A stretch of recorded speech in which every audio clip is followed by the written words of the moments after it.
খুব সহজে কিন্তু উঠে আসবে, কোনো রকম ঝামেলা নেই। দেখুন পিঠেটা কতটা সুন্দর, একদম ভেতর থেকে কিন্তু মোলায়েম বোঝাই যাচ্ছে। আর এই পিঠেগুলো বহুদিন পর্যন্ত রেখে খাওয়া যাবে যদি এরকম তৈরি করেন।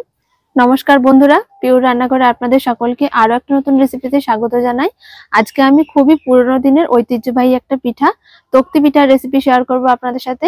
খুব সহজ বানানো, আর বানাতে গেলে কিন্তু উপকরণ খুবই কম লাগে, খুব সহজে হয়ে যায়। তো চলুন আজকের রেসিপিটা শুরু করি।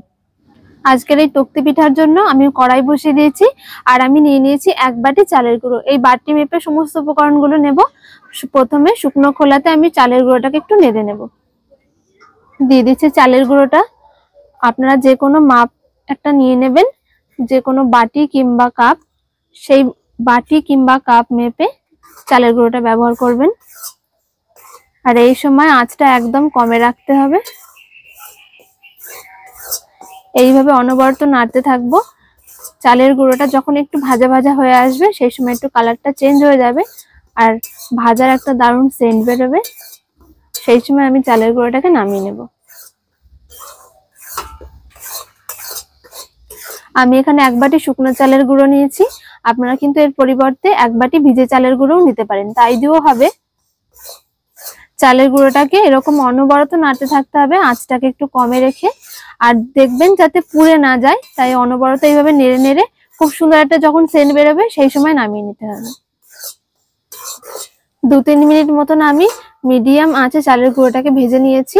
আর এই সময় চালের গুঁড়ো থেকে খুব সুন্দর একটা ভাজার গন্ধ বেরোচ্ছে, আর কালারটা একটু পাল্টে গেছে।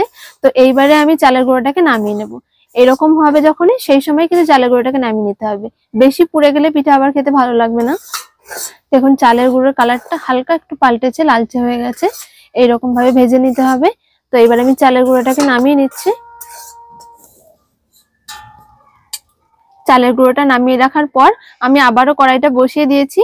আর যে বাটি মেপে আমি চালের গুঁড়ো নিয়েছিলাম, সেই বাটি মেপেই 1 বাটি নিয়ে নিয়েছি আমি নারকেল কোড়া। আর এই নারকেল কোড়াটা আমি এবার কড়াইয়ে দিয়ে দেবো। দিয়ে দিচ্ছি নারকেল কোড়া 1 বাটি। এর সাথে দিয়ে দিচ্ছি একটা তেজপাতা, এরকম ছোট ছোট করে ফালি করে নিয়েছি। আর দিয়ে দিচ্ছি 2 টুকরো দারচিনি, এতে করে স্বাদ গন্ধ দুই ভালো হবে। নারকেলটা দিয়ে মাঝারি জালেতে জাল করে নেব, এরকম নাড়তে থাকবো যতক্ষণ না এই নারকেল থেকে তেলটা বেরিয়ে আসছে। যদি ভালো করে নারকেলটা ভাজা হয় আর তেলটা যদি বেরিয়ে আসে, তাহলে কিন্তু পিঠাটা অনেক দিন পর্যন্ত রেখে খেতে পারবেন। এইভাবে অনবরত নাড়তে নাড়তে যখন নারকেল থেকে তেলটা ছেড়ে বেরিয়ে আসবে, সেই সময় আমি দিয়ে দেব চিনিটা। 1 মিনিট মতন আমি নারকেলটা ভেজে নিয়েছি, আর এর থেকে বেশ তেলটা ছেড়ে বেরিয়ে এসেছে। এইবার আমি দিয়ে দিচ্ছি ওই বাটি মেপেই 1 বাটি চিনি। যে বাটি মেপে আমি চালের গুঁড়ো আর নারকেল কোড়াটা নিয়েছিলাম, সেই বাটি মেপেই দিয়ে দিলাম। এইবারে এই চিনিটা নারকেলের সাথে খুব ভালো করে মিশিয়ে নিতে হবে। চিনিটা হাফ হাফ গলে গেছে। এই সময় আমি দিয়ে দিচ্ছি 2-3 চামচ মতন একটু জল। এতে করে চিনিটা খুব তাড়াতাড়ি গলে যাবে, আর নয়তো চিনিটা কড়াইয়ে লেগে লাল কালার এসে যাবে, আর পিঠের কালারটা কিন্তু তখন ভালো হবে না। তাই খুব বেশি লালচে রং আসার আগেই চিনিটা একটু হালকা গলে যাবে, সেই সময় জলটা দিয়ে দিতে হবে। এইভাবে নেড়ে চেড়ে চিনিটা গলে যাওয়া অবধি নাড়তে থাকবো। চিনিটা গলে গেছে। এবার যাতে স্বাদের একটু ব্যালেন্স হয়, সেই জন্য আমি দিয়ে দেবো এখানে 1 চিমটে লবণ। খুব বেশি দেবো না, 1 চিমটে মতন দিয়ে দিচ্ছি।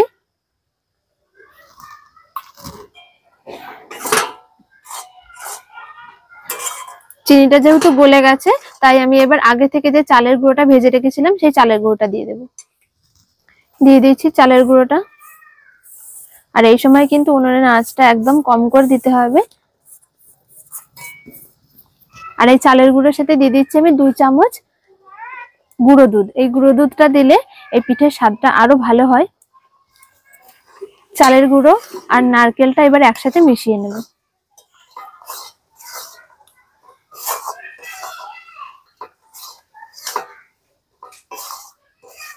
দেখুন একদম আঠালো একটা ডোয়ের মতন তৈরি হয়ে যাচ্ছে। সবশেষে দিয়ে দিচ্ছি আমি 1 চামচ এলাচের গুঁড়ো, এর থেকে স্বাদ গন্ধ দুই ভালো হবে। আর তার সাথে দিয়ে দিচ্ছি 1 চামচ ঘি। ঘিটা দিলে ওই পিঠেটা বেশ খেতে যেরকম ভালো লাগবে সেরকমই কিন্তু খুব মোলায়েম হবে। ভালো করে মাখিয়ে নেব। আর এই ঘিটা দেওয়ার পর উনুনের আঁচটা বন্ধ করে দিতে হবে, তাহলে এই সেন্টটা বেশ ভালোই লাগবে, শেষ অবধি সুন্দর লাগবে গন্ধটা।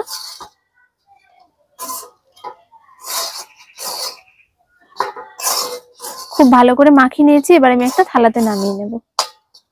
যে থালায় নামাবো তাতে আমি একটু ঘি লাগিয়ে নিয়েছি। এবারে পিঠেটা ওই থালার উপরে নামিয়ে নিচ্ছি।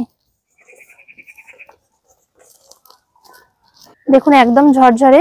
এবারে হাতে করে খুব ভালো করে মেখে নিতে হবে। যদি খুব বেশি গরম মনে হয় তাহলে একটু হালকা ঠান্ডা করে নেবেন, তারপরে করতে হবে। তবে খুব বেশি ঠান্ডা করলে কিন্তু শক্ত হয়ে জমাট বেঁধে যাবে, তখন আর শেপটা ভালো হবে না। তাই একটু হাত সওয়া গরম থাকতে থাকতে করে নিতে হবে।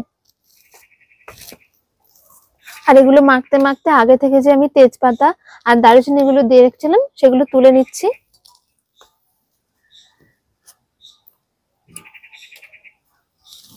খুব ভালো করে মেখে নিয়েছি। আর দেখুন একটা শক্ত ডো মতন তৈরি হয়ে গেছে। যদি হাতে খুব বেশি গরম লাগে তাহলে এইভাবে একটু হাতে জল লাগিয়ে নেবেন হালকা করে, তাহলে কিন্তু এটা মাখতে কোনো অসুবিধা হবে না। পিঠের ডোটাকে খুব সুন্দর করে মেখে নিয়েছি, আর আমি এবারে এই থালার উপরে চাড়িয়ে নিচ্ছি।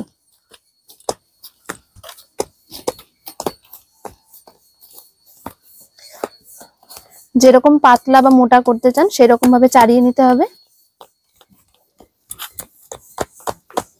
প্রথমে এরকম একটু ফেটে ফেটে যাবে, তবে আস্তে আস্তে এভাবে সমান করতে করতে চারিদিক সমান হয়ে যাবে। আমি একটা চামচ দিয়ে এই থালার উপরে খুব সুন্দরভাবে পিঠেটাকে সমান করে নিচ্ছি। দেখুন ঘি লাগানোর জন্য কিন্তু একদম মোলায়েম হয়ে যাবে। চামচটা দিয়ে চারিদিকে চাড়িয়ে নিয়েছি আর একদম মোলায়েম করে নিয়েছি। এবার একটা চাকু দিয়ে আমি এই পিঠের ডিজাইনটা করে নিচ্ছি। যেহেতু আমার কাছে কোনো শেপ নেই তাই আমি এরকম চাকু দিয়েই করে নিচ্ছি। আপনারা যদি শেপ থাকে তাহলে তাই দিয়েও করতে পারেন।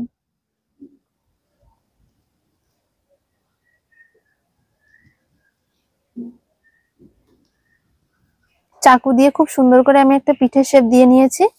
আর এইবারে পিঠেটাকে আমি কেটে নেব পিস পিস করে। তার আগে সাইড গুলো একটুখানি কেটে বাদ দিয়ে দিচ্ছি, সমান হয় যাতে পিঠেগুলো। এইবারে চাকু দিয়ে আমি শেপটা দিয়ে নিচ্ছি পিঠের। আর হালকা গরম অবস্থাতেই শেপটা দিয়ে নিতে হবে। এরপরে কিন্তু যখন পিঠেটা ঠান্ডা হয়ে যাবে শক্ত হয়ে যাবে আর শেপটা ভালো আসবে না।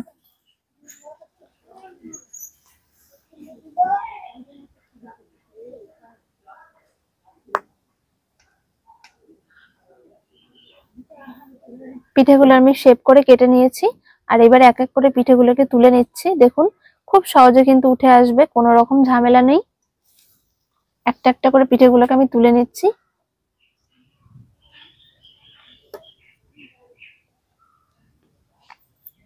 তো বন্ধুরা দেখুন পিঠেগুলোকে আমি একটা জায়গায় সাজিয়ে নিয়েছি। আর কোনো রকম ছাঁচ ছাড়াই এই পিঠেগুলো দেখতে কতটা সুন্দর লাগছে। একটা পিঠে ভেঙে দেখাচ্ছি। দেখুন পিঠেটা কতটা সুন্দর, একদম ভেতর থেকে কিন্তু মোলায়েম বোঝাই যাচ্ছে।